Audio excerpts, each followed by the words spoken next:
sort of sitting here saying this isn't on any government agenda or whatever. Johnny's close to it. He will know. He will be able to give us much more insight in terms of what's going on. So if I may, I'll pass over to you, Johnny. Thank you.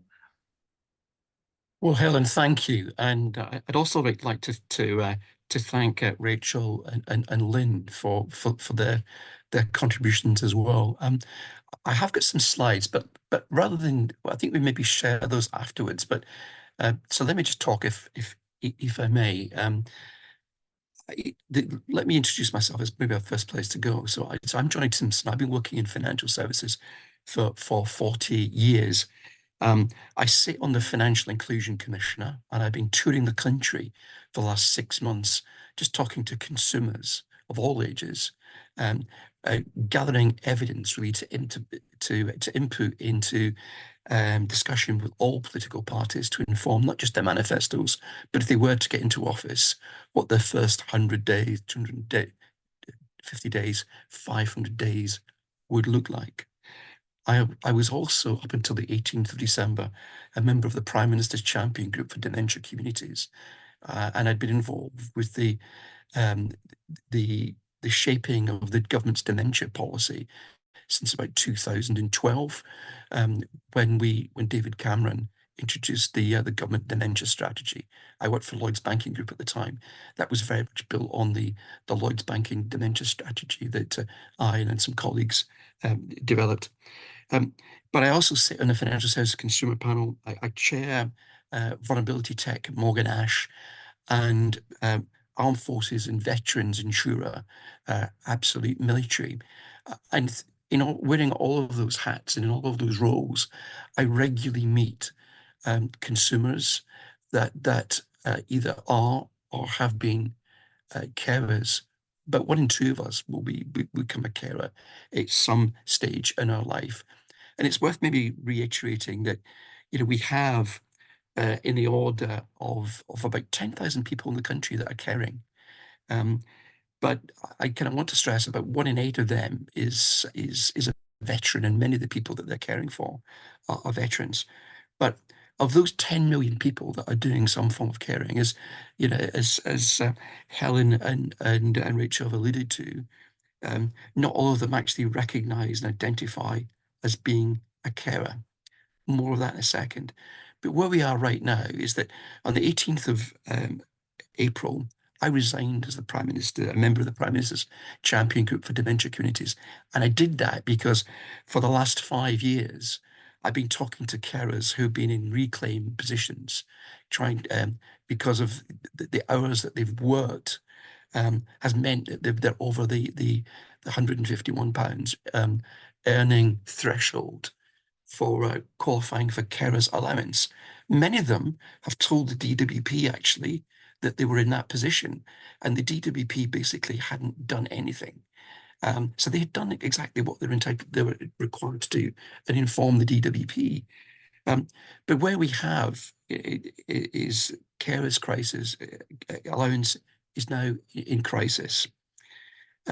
It's a paltry amount of currently £89.90 a week as a benefit. It was introduced in 1976, and the UK looked far different in 1976. The number of people requiring care, the shape of employment, the replacement or the level of care relative to of benefits relative to earned income was significantly different too.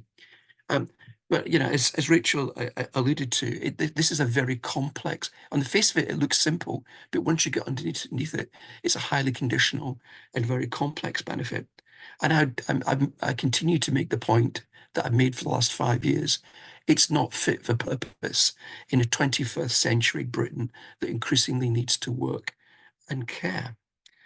As I mentioned to you, if you speak to the Carers Trust and Carers UK, we've probably got about 10 million people of all ages, because we've got about 120,000 increasing young people under 25 carrying a significant number of school kids. And the school educational system doesn't really recognise that are caring. about 5.5 million of them identify as carers. We've only got about 1.5 million people actually claiming carers allowance, but got about another million people at least entitled to it, but either are scared to apply for it because of the maybe working on a flexible basis, or they just don't know about their entitlement. But there's about what, circa 12,000 people in the UK every day are becoming an unpaid carer. But here's the thing, it's going to take about 2 years before they either identify as being an unpaid carer or they come into contact with DWP and social services. But despite the DWP being very data rich, making great use of AI and machine learning, we find ourselves in a situation with the benefit system, and Carers Allowance is a good example, where the onus is on the carer to alert the DWP that they're no longer they're no longer eligible for carers allowance because of the flexible hours that they may be working means that they're over the earnings threshold. Now, the fact that DWP are data rich, are using AI, are using machine learning, that they know actually those carers that are probably in an overpayment situation, the requirement the onus being put on the carer, I would suggest to you, is a sludge practice.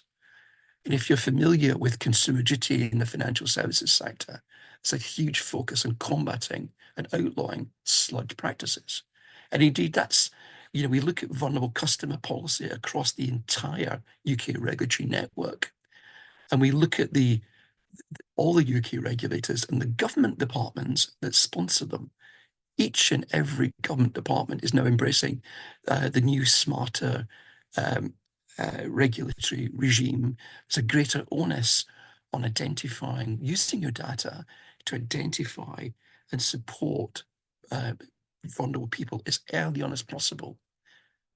But then it brings me back to, if that's the government requirement and of the regulators that their departments sponsor, then why do we have the DWP failing to deliver on its own vulnerable customer policy and practice? Why have we got the DWP not using their data to make that intervention as early on as possible to stop a harm that's an issue becoming a drama, becoming a crisis?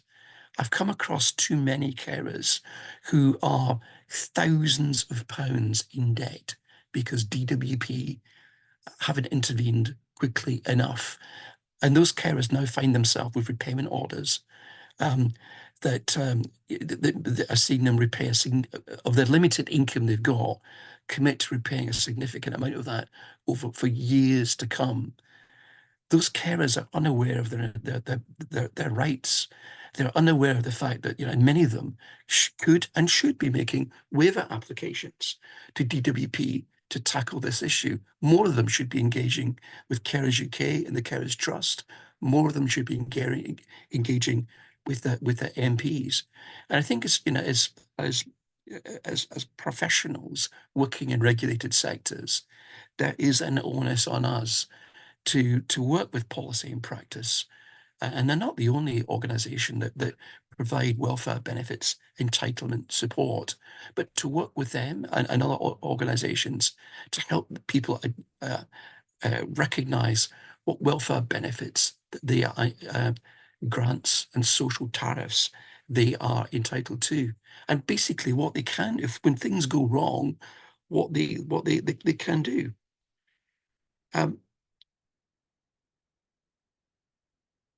In terms of over and above resigning from my role as a member of the Prime Minister's Champion Group, I mean, I just put a notification on LinkedIn actually about changing role. I was quite surprised that the Guardian picked it up within 6 hours, and within 12 hours, I was on BBC TV. And don't get me wrong, it's not about me, but I'd be quite blunt. I've reached out to the Guardian extensively, and I've reached out to politicians, because I thought it was appropriate to use whatever platform I've got to try and raise awareness of this issue. And I'm pretty pleased actually that we've now got traction. And I,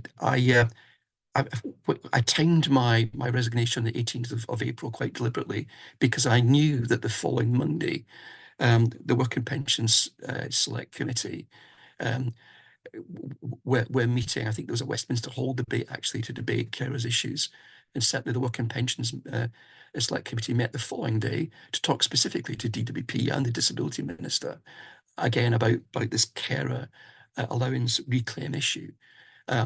But I hadn't anticipated the general election. But however, it's, in using the platform that I've got and engaging with politicians, it's been great to see Sir Ed Davey, in his electoral campaign, make a big issue of carer need, um, and mention the carers allowance issue. And I'm pleased to say that this morning the Labour Party have now Liz Kendall has now committed to, if they get into office, to doing a deep dive to revisit the whole carers allowance overpayment and reclaim issue. But let me suggest that far more needs to be done. We need DWP. I mean, as a I don't think you, but as a taxpayer, when it comes to vulnerable customer policy and practice, I actually expect government departments to set the gold standard. I don't, I find it ridiculous that government departments are actually trailing regulated sectors.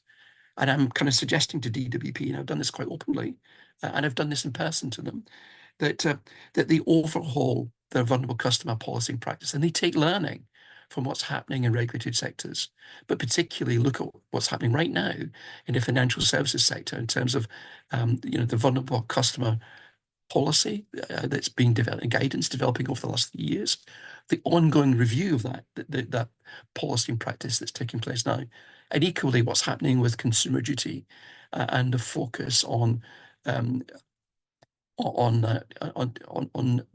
putting the priority on the outcomes that are delivered.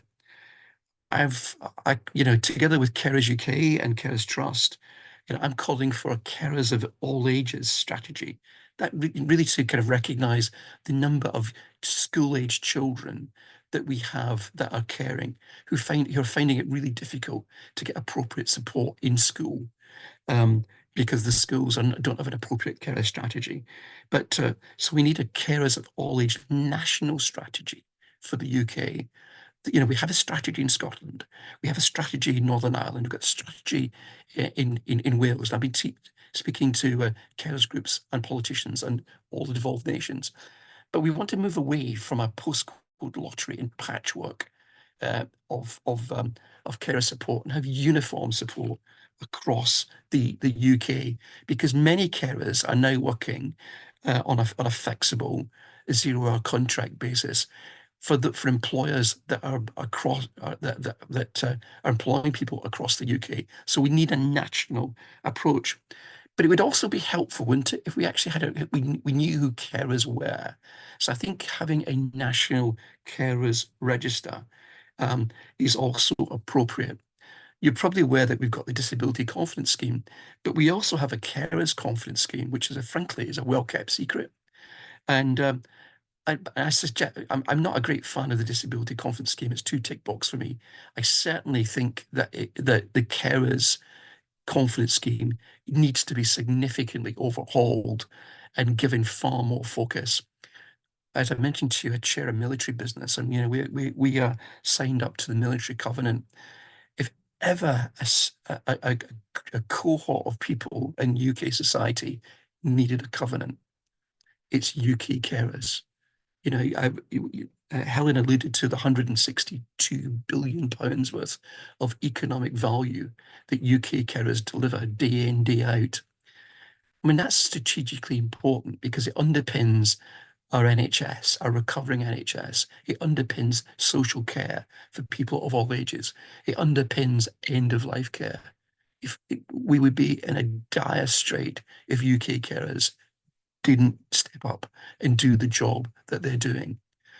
But if you imagine for a minute a government spending department that was spending £162 billion, and a department that had a strategically important role in underpinning vital parts of UK infrastructure and services. Believe me, it would have a seat at the cabinet table. It would have a Secretary of State. But our UK carers, by and large, lack a voice until events like this get a little bit of press and political focus. So I think, if you support UK carers, I think we need to seize the moment. But certainly, each and every one of us that are committed to supporting vulnerable customers in whatever sector we're in and whatever role that we have, we should be doing far more to recognise carer needs. And I take my hat off to you, Helen, in the VRS for doing what you're doing and recognising carers. And improving recognition of carers. I think all of us should take a lead from you. But we do need a carer covenant, that ensures that carers get safe, secure, and timely pathways to the support they need, no matter what age the carer is, what ethnicity the carer is, what gender the carer is, what income group the carer is. They should get access to the support they need, be that support from social services, be a welfare benefit a welfare benefit that replaces carers allowance, that's simple and fit for purpose. But the other, I think, again, I mentioned some of those characteristics. I think the other key thing that we need to equally campaign for is for carers to become. Lots of politicians are talking about the Equality Act at the minute. I think one Conservative MP the other day Minister the other day was talking about maybe even a kind of significant change or even abolishing the Equality Act.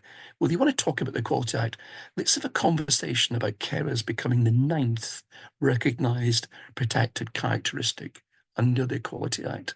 I think time for that, I don't know about you, I think time for that is well overdue. And certainly that's, I've been quite vocal in social media and other channels and in discussion with politicians in calling out for that. I guess the other kind of thing I just wanted to stress is that next week we have Carers Week, so please get behind Carers Week and support the campaign. The theme basically is giving carers a voice. But given as I mentioned, the £162 million worth of economic value, the strategic importance of what they do to enabling our NHS, social care, and end-of-life care to function, they need far more than a voice.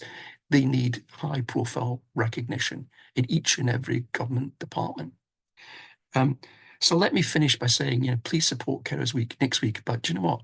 In addition to other things I do, I trustee of a number of charities. It's important that we recognise and support carers each and every week. So thank you, Helen, for inviting me to join this morning's call and to meet you all and to meet. I'm very close to policy and practice, but it's good to meet you, Rachel, and thank you, Lynn, for all that you're doing, and everyone who on this call is a carer. Oh, thank you so much, Johnny. You give a perspective that we don't necessarily always get, and you've got knowledge that we can't necessarily grasp at, and your messages are so strong. I really appreciate you speaking today. I'm hoping we sort of covered a bit of a spectrum there. So what's a little bit what's happening in government, some things that we can do, what the sort of raw reality, I guess, of things are. So we've clawed back a little bit of time, and I don't think any of us are ever going to mind that. But are there any questions at all there out there for anybody, any of the speakers, or there's some really sort of interesting comments in the chat. So will we share those, Heidi? Yeah, no Yeah. problem. Yeah. Because there's quite a few things there. I don't know if anybody's got any questions at all. I'm not gonna. Are you okay for us to share your screen, your slides, Johnny? Oh, absolutely, Heidi, please do. Okay, lovely. Thank you. Okay. And if anyone wants to link up with me on LinkedIn, I mean, that's my usual channel for just keeping people up to date with what's happening with things I'm doing, but particularly carers. I can't find the hand. I can't. I've gone technologically inept. I can't find the hand. It's a good job I don't work for a technology company.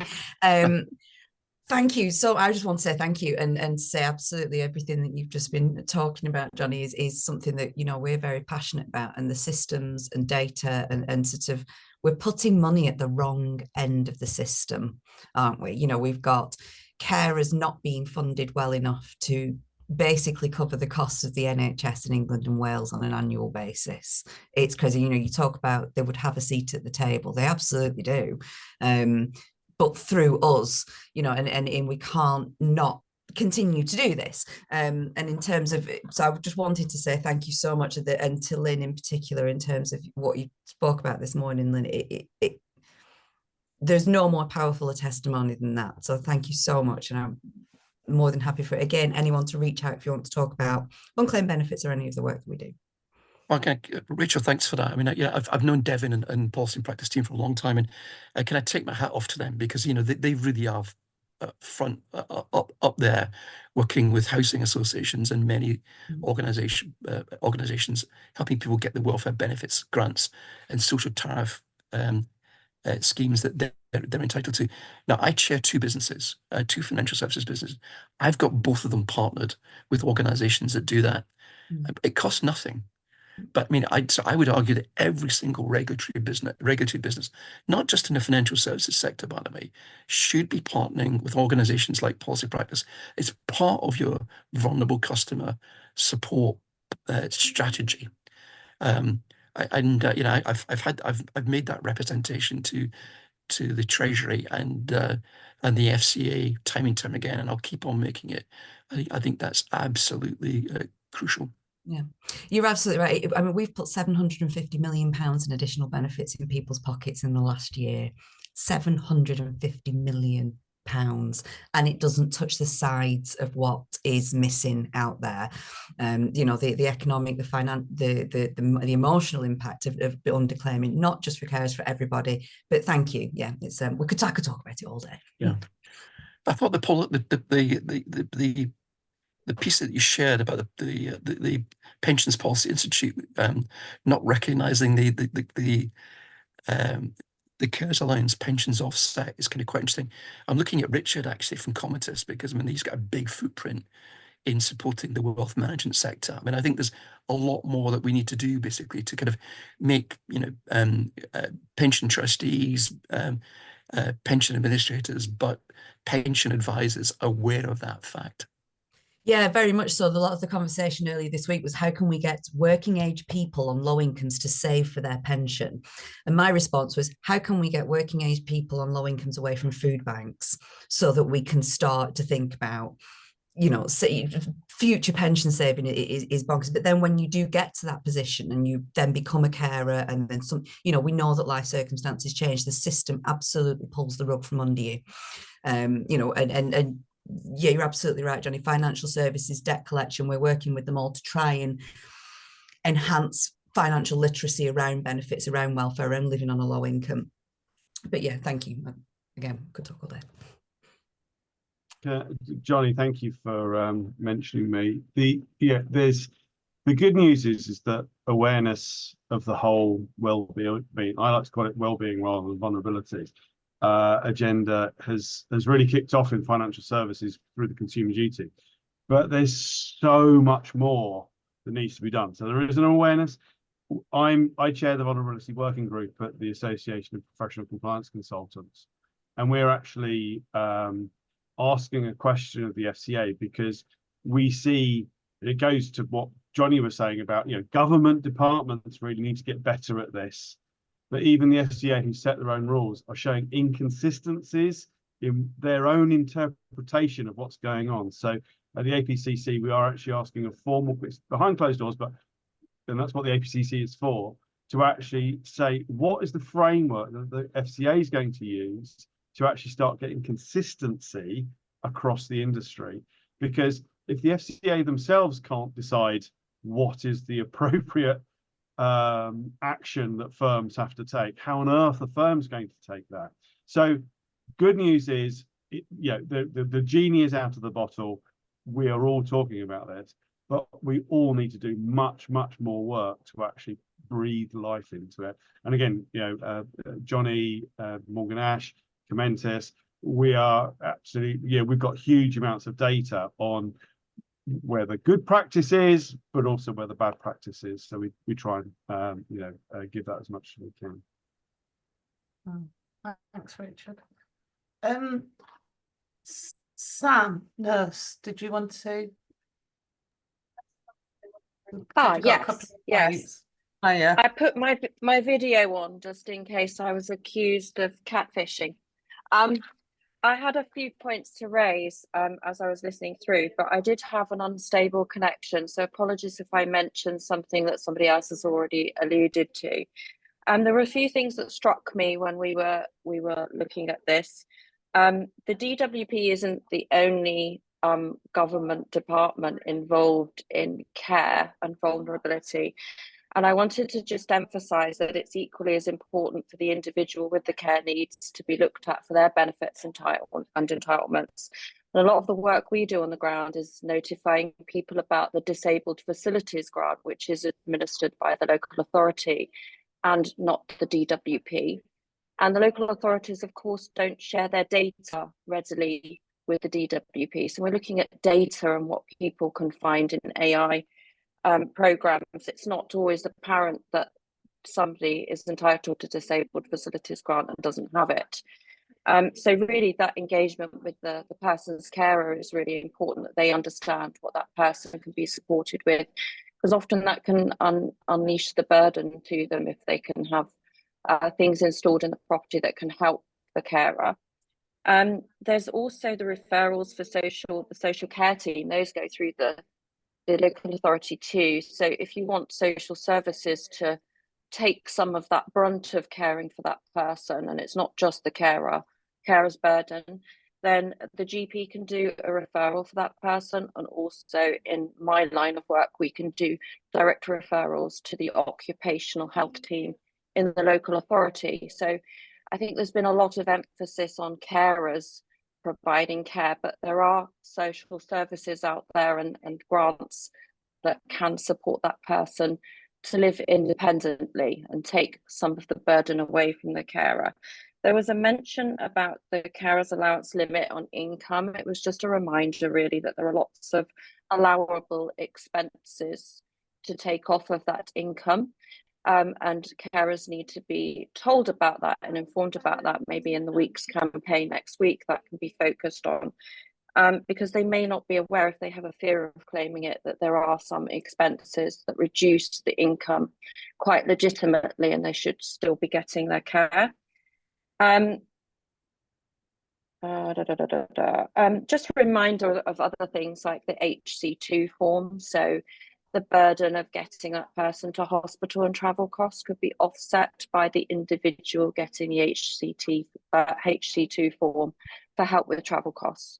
So it's really looking at it in a more broader context than I've seen the focus of this being on, but I do understand it, and apologies if I've repeated something that somebody has already said here. But as somebody that works on the ground with vulnerable persons, and we're dealing with these things all the time, in particular, the Disabled Facilities Grant is one of the biggest ones that gets missed. So making sure that the individual themselves has everything that they get, and that really does help the carer in a different kind of way. That's it. But thank you for all the speakers. No, that's really helpful, and I don't think you missed anything that had already been said at all. That's really helpful. Thanks. Thank you for that. Okay, anything else from anybody? I think yeah, Jane, you just said so. Just I was perhaps rushing a bit at the end when I was speaking earlier because I was conscious I was eating into other people's time. So just to clarify, what we've done as VRS, we've introduced. We have a suite of flags against our data, so you can essentially go onto the vulnerability registration service. You can register the fact that you're in a challenging situation, and you can select from a suite of flags, whether that be mental health related, whether it be physically related, financial well-being, whether you're going through a life event. We've added to that suite of flags an unpaid carer flag, so you can say I am an unpaid carer. And that might be flagged alone. It might go hand in hand with other aspects of vulnerability. What that enables us to do then, organisations that work with us can retrieve that flag when they're working with a customer or prospective customer. They will have a heads up that that individual is in a situation where they are an unpaid carer, and hopefully do whatever is appropriate to give them the level of customer care. Now, some cases it may not be relevant, some cases it will be very relevant, and some cases it will require a conversation, a case management scenario. It might require giving that person space, giving them payment help. There's a whole range of things that could help, but the fact that it is a mechanism to flag up that somebody is in that situation we don't have at the moment. And what we really try to do with the vulnerability registration service is enable people to identify the difficulties that they're facing, but also try and streamline the path to helping them get the support, or organisations to give them the support that they need. We know that it is very, very important that we are as collaborative as possible. We talk to policy and practice, we talk to lots of others. In an ideal world, and where we're moving to, an individual will have a portal, and through our consumer portal that they're developing, they will have access to many, many other things, and there'll be lots of cross-referencing and various services that hopefully individuals can get in one place. But that's all around collaboration.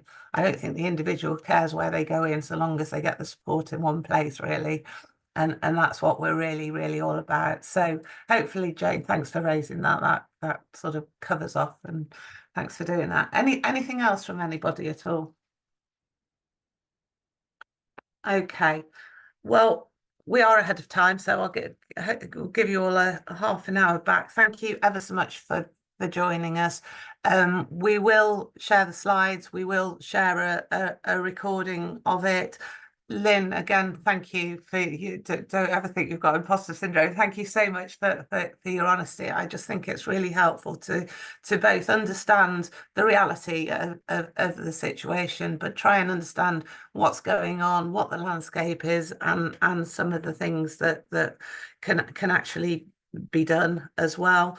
Thank you, Heidi, as usual, for organising it, and Heidi's no exception in this case. She's running around having to sort of make sure her mother's okay, make sure that her in-laws are okay, and all the rest of it. So I think she probably relates to all of this as much as any of us do.